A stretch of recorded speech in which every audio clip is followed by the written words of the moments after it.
Hello friends, welcome back to my channel The Data Engineering Experience, and in this set of videos we'll be going through various topics that you must know while appearing for a Google Cloud Data Engineering interview.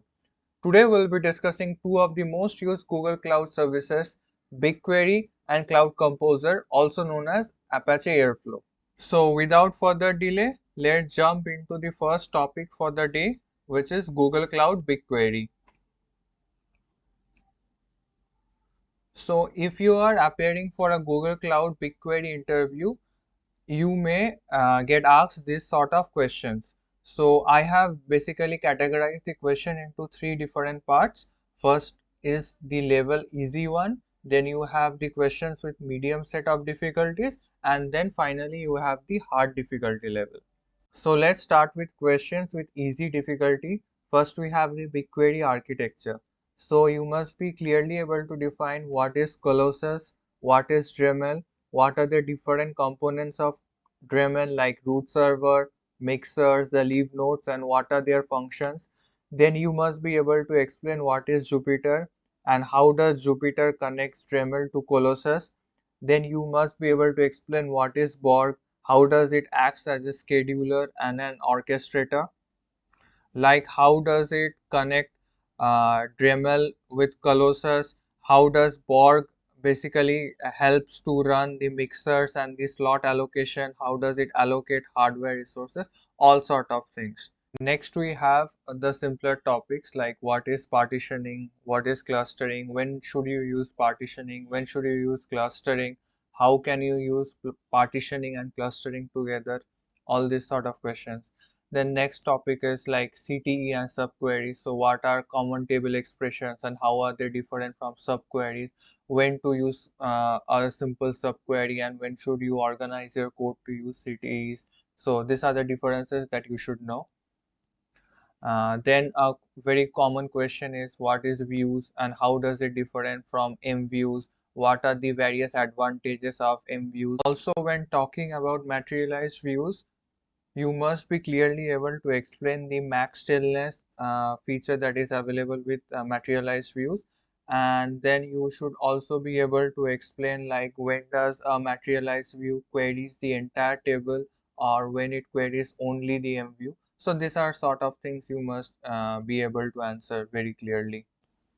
Then another very common question is what are structs, what are arrays, and what are arrays of structs? How does they help us? What are their advantages and what are their disadvantages? How to call them? Basically, the unnest feature while using an array of structs. So all these are very common questions. The next you may get asked is when to use casting, when to use formatting. Then there might be questions on normalization versus denormalization, like how does denormalizing a data warehouse help us. So yeah, when what are the various schemas that we use, like the snowflake schema, the star schema. Then another very common question is what are external tables, how to use external tables, like what are the features that are available in the options section while creating a external table, what are the data sources that you can create an external tables, basically whether it's a GCS source or a big table source. So yeah, these are the very common questions. Then you may get asked like what are the different ways of loading data into BigQuery from different sources. So your data might be residing in Cloud SQL, or it might be residing in GCS, or it might be residing in PubSub, or it might be in a local like file system in your on-prem server. So how do you bring those types of data into a BigQuery? So you might get asked this sort of questions. Then there has been a recent feature that has been added into BigQuery, like what are the primary keys and foreign keys, like how to use them and what are the advantages they provide us. Then you must be also very familiar with various aggregate functions in BigQuery like sum, then average, then count and all that, and various array aggregate functions. So how to use them, how to group data, and what are the specific use cases in your project that you have used the array aggregate functions. So yeah, these are the very easy questions that you may get asked. for a BigQuery data engineering interview. So let's start with questions with medium difficulty level. First we have is the window functions. So you must have a clear concept about what is row number, what is rank, the dense rank, the lead lag function, the sum, average, first value, last value, and you must also know how to implement this in your code, because you might get even questions like a SQL questions from these window functions. Next, you must know what is pivot and unpivot and when to use them. Like basically when you need to convert a long table into a white table, and when you need to convert a white table into a long table. So in that sort of scenarios, you must use pivot and unpivot. Next you have is the type of joins and the resultant row, uh, like the resultant number of rows from different types of joins, which include like duplicate joining condition keys, or like one side of the join has null rows. So how does your join behaves in type of that, like in and that type of scenarios, and what would be the resultant rows when you are joining two tables? So you must be able to answer that. Next we have is the execution precedence when it comes to SQL query execution, like when you have a SQL script running, so which are the portions that get executed first, and which are the portions that get executed later. Like the first runs the from clause, then you have the where clause, then you have the select clause, and finally you have the limit clause. So these are the sort of execution precedence you must know while a query is being executed. Next, you must know like what are the BigQuery command line functions, like when to use BigQuery, BQ query, when to use BigQuery show, when to use BigQuery MK, or the make directory command to basically create new data sets. When you need to list data sets, you must know you should use like BigQuery ls command. If you need to extract data from a table, you should use the BigQuery extract, or if you need to load data into a table from a GCS directory, you can use the BigQuery load command.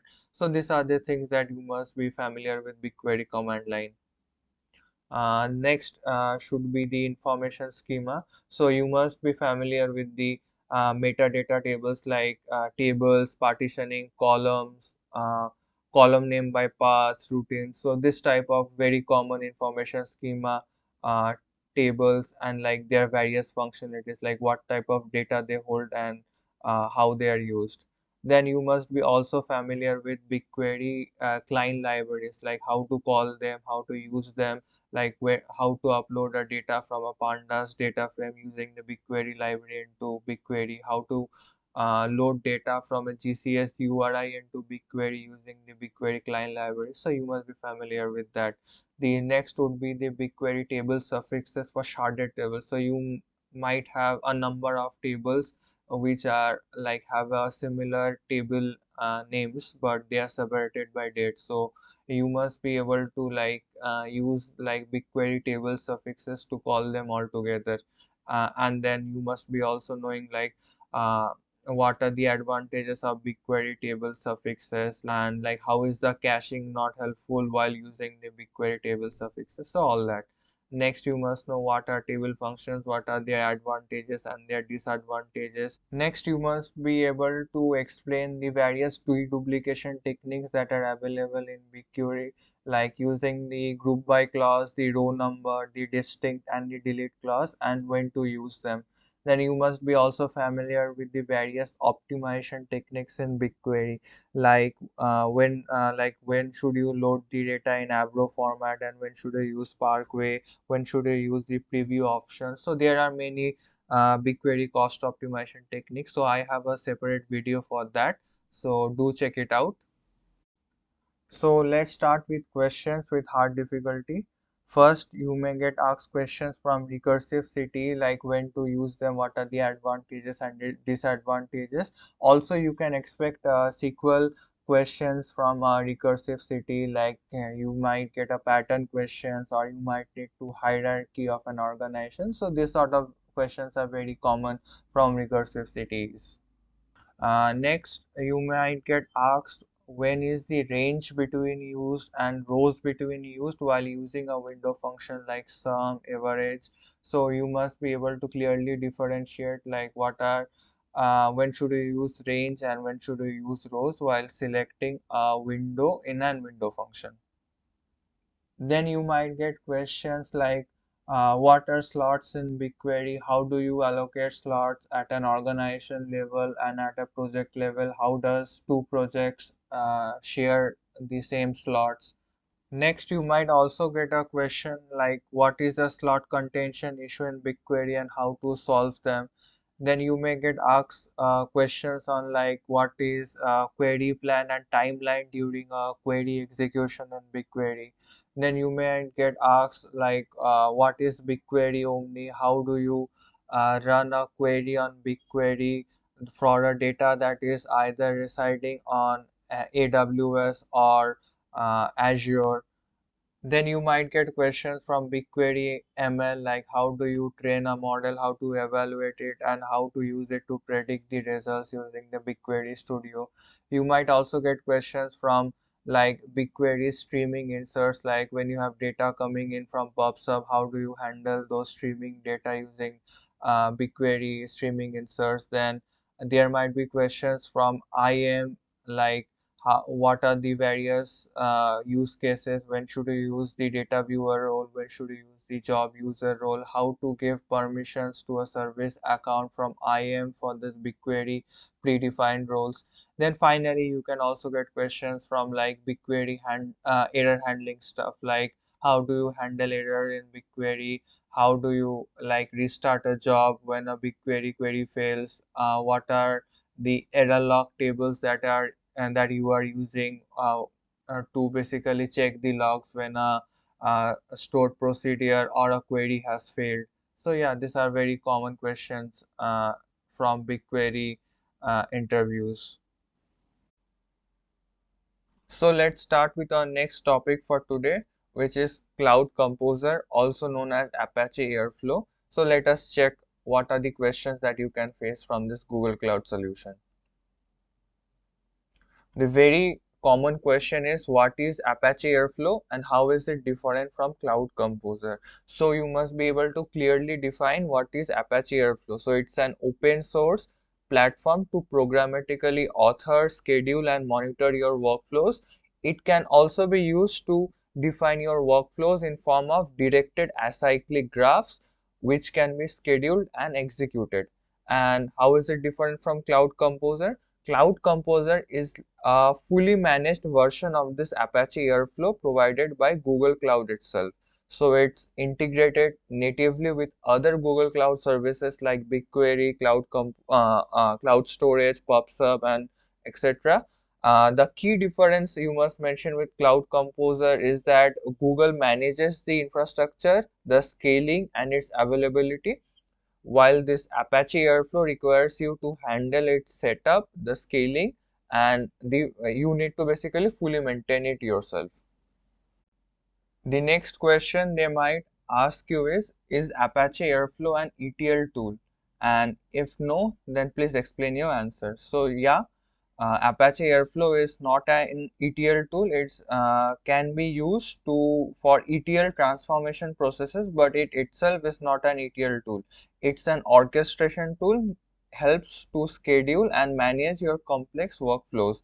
So you can trigger ETL jobs, monitor their progress, and manage the dependencies.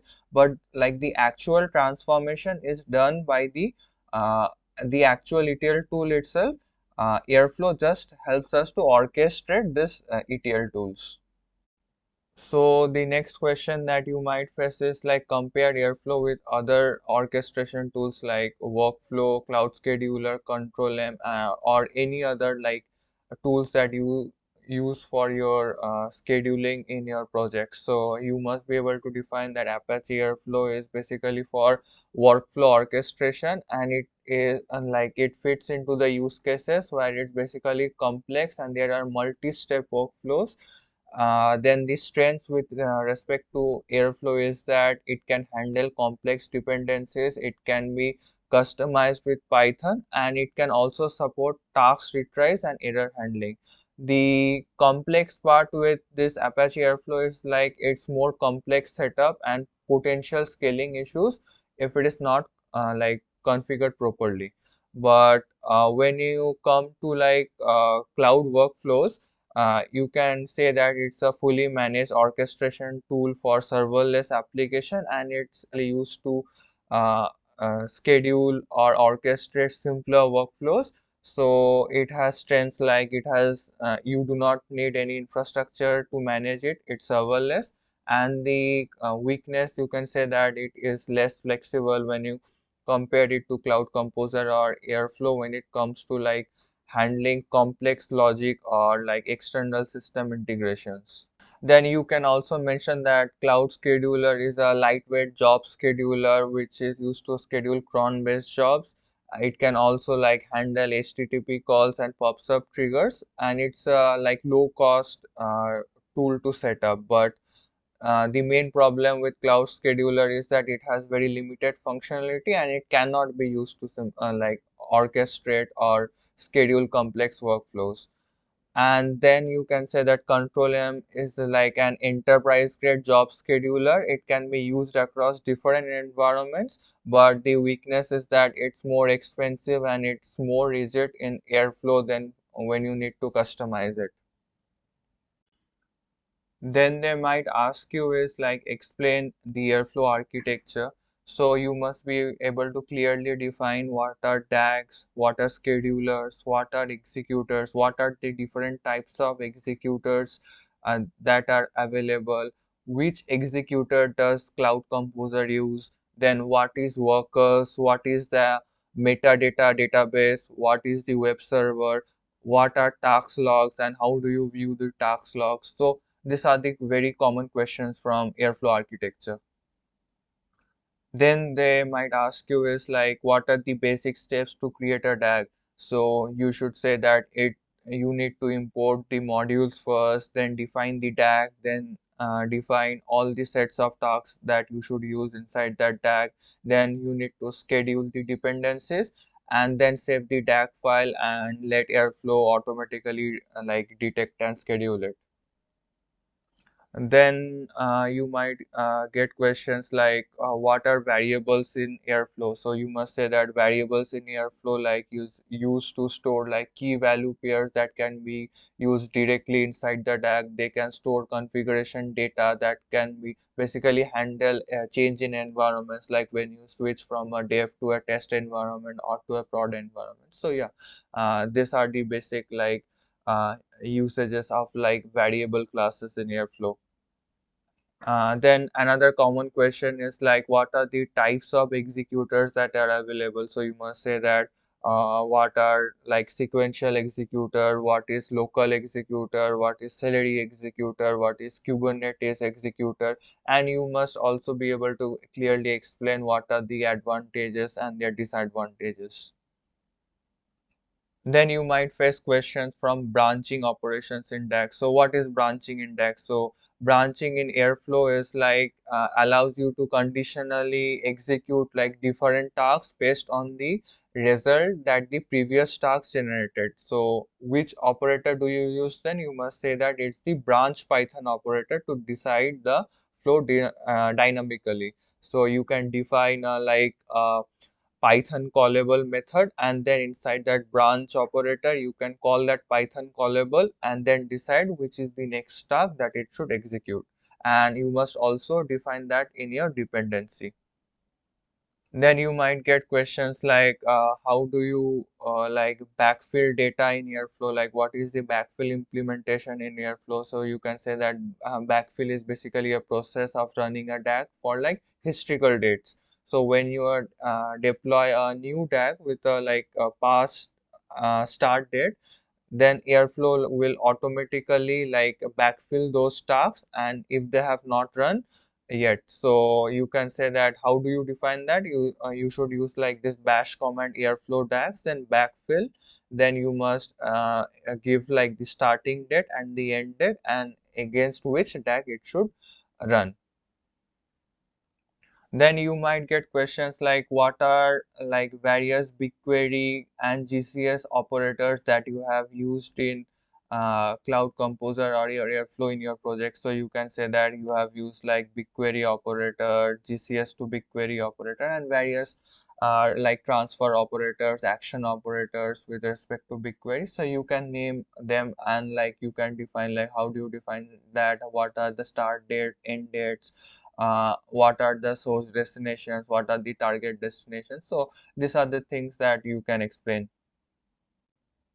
So let's start with questions with medium difficulty level. So the first question that you can get asked is like, what are XComs in Airflow and how to use them? So you must say that it stands for cross communication, and it allows to like exchange small amount of information between various tasks, and you should use like the pull or push data to get and push data into XComs. And then you might get questions is like, when should you use them? So you should use them when you need, basically you need to pass data between tasks, or when you need to share like metadata on, or configuration setting between the tasks, or for communications for like dynamic workflows. And how to use them? You should use like the tasks instance dot like xcom push to push the data, and dot xcom pull to pull the data. And you can also specify the task id or the corresponding key against it. Then you might get questions like, what are the states that a task can be in? So you must say that it can be in a success state, it can be in a fail state, the running state, the skip state, or the up for retry state, the queued state. So these are the various states that a task can be in. Then you might get questions from like executors, like explain the difference between a Kubernetes or a Celery executor. So you must say that Celery executor is used for like distributed task queues, where the work is distributed across multiple workers in a Celery, and it requires like a specific message broker like a RabbitMQ or like a Redis one to manage these task queues. Then you can say that it's suitable for distributed environments where the tasks need to scale horizontally. And while speaking of like Kubernetes executor, you must say like it's dynamically launches Kubernetes pods for like each of the tasks, and it's perfect for like scheduling for like cloud native environments where auto scaling is the minimum need. The advantages of this Kubernetes executor is like it's more efficient for like resource utilization, since like these pods are spun up and spun down based on the requirement. So like you only pay when the tags when the like workers are running, otherwise it's scaled down to zero. But the only disadvantages of this Kubernetes executor is like you require like a Kubernetes cluster for it to run. Then you can also say like you can use Celery executor for like smaller distributed systems where like Kubernetes where you do not have Kubernetes, or you have already a message broker that has already been set up. And then you should use Kubernetes executor for like cloud native highly scalable environments. You can get questions like, how does Airflow communicate with other services like Cloud SQL, MySQL, Postgres server, etc. So you can say that uh, Airflow uses the connections to communicate with these external services. And how do you configure them? You can configure them very easily from this connection sections in the admin page. So you must specify the type, the hostname, the login, and the password, and Airflow will automatically communicate with that external service. Then you might get questions like, what are external task sensors? So you can say that external task sensor is a task where a task in a specific task is dependent on another task that resides in another tag. It basically senses the stage of the dependent task and waits for it to finish before it's get triggered. It used for like cross tag dependencies. Then you must also be familiar with various CLI commands like Airflow list tag, Airflow list tasks, Airflow trigger tag, then tag pause, tag unpause, and all that. Then you can also get questions like ways to control Airflow workflow. So you can say that you can use the branching operation or the branch Python operator. Then you can use the trigger rules that we discussed earlier. Then you can use the setup and tear down option. Then you can use like the latest only flags.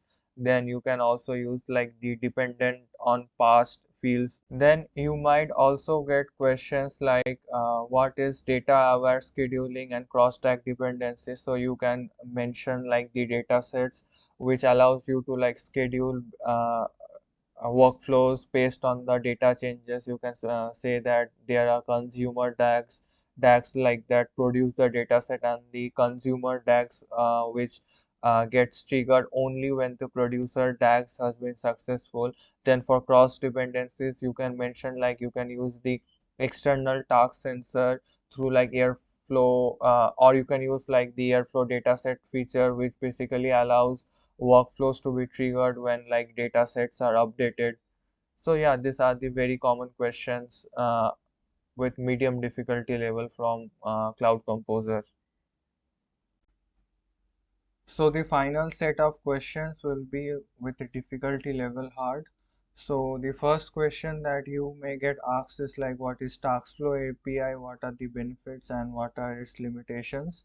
So you can say that TaskFlow API is a feature which was recently introduced in like Airflow 2.0, and you can use it to write DAGs for a more Pythonic and like more functional style. So here, instead of like explicitly defining tasks and their dependencies using operators, you can directly use like Python functions with @task decorator to handle the orchestration. And what are its benefits? So like it provides simplified syntax, it has better integration with Python code, there is automatic dependency management, you can like it has improved debugging functionality, and it has like enhanced XCOM handling features. And then what are its limitations? So like it has less control over operators, it's not at all suitable for all use cases. Then there might be a potential where you are using the XCOMs more than you should use it. Also like it has like a very steep learning curve. So yeah, these are the disadvantages you can mention with regards to TaskFlow API. The next question would be like, how do you control parallelism and concurrency of tasks in Airflow configurations? So you can set this by defining these three parameters. So in the airflow.cfg file, you can set the maximum number of task instances that can run like concurrently across the entire Airflow instance. You can also, using that settings, increase or decrease to control like the global task concurrency level. Then there is DAC concurrency, which again can be changed from the airflow.cfg file. There you can limit the number of tasks that can run concurrently within a single DAC. So you can adjust this to prevent a single DAC from consuming like all the resources. And finally you have the max active tasks. So you can define the maximum number of task instances like that can concurrently run within a DAG, and that is defined within the DAG itself.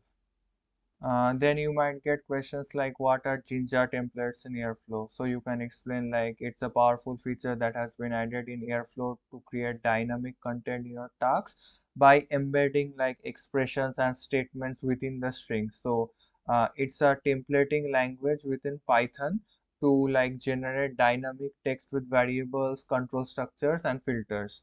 And what are its usages? So it can be used for templated fields and like for variables and macros. So you can use like the Airflow built-in variables and macros within this templates to customize this task behavior. Then with respect to Jinja templates, you might get questions like, what are macros in Airflow? So you can say like macros in Airflow are like predefined variables and functions that you can like use within this Jinja templates to access metadata about the diagrams, the task instances, and the Airflow environment configurations. Then you might get a tricky questions like, how do you handle a task that has no dependency on any other task? So you can set this like all the root tasks do not have any dependency, so they are the starting point of any DAG runs. Also like you can specify a task that has no upstream or downstream. Then you might get questions like what are built-in template variables. So you must explain like built-in template variables are like predefined variables provided by Airflow that can be used within this Jinja templates that I just explained to access information about the execution context. So some common built-in template variables like ds underscore no dash, then ts underscore no dash, then the run ID, then the DAG object, the task object, and various other parameters and macros. Then you might get a question from like what is dynamic tasks and what are dynamic DAGs and how do they differ in their structure and their implementations. So you can explain like dynamic tasks are like generally used within a DAG based on some logic or data. So it basically generates tasks dynamically. So a very good use case for this would be like when the number of tasks for their configuration are not known until the runtime or the DAG parsing time. So like when you are parsing a directory of each file and you need to create a task corresponding to that. So you will use like the dynamic task for that. Then you might get questions like what are dynamic DAGs. So you should explain like dynamic DAGs are based on external configuration or data. So a use case for this would be like a common structure but with different parameters, like when you need to create a DAG for like each client or a tenant in a multi-tenant system. And how do you implement that? Using a factory pattern or a loop in a DAG definition file to generate this dynamic DAG objects. At last, we have reached the end of this long video. So if you like the content, please subscribe to my channel and share it with your colleagues and friends who might find these topics helpful. Also, please do not forget to press the like button as it really motivates me to make this kind of videos. Also, if you have any sorts of feedback, please leave your opinion in the comment section. I'll try to address them as soon as possible. Thank you and see you in the next video.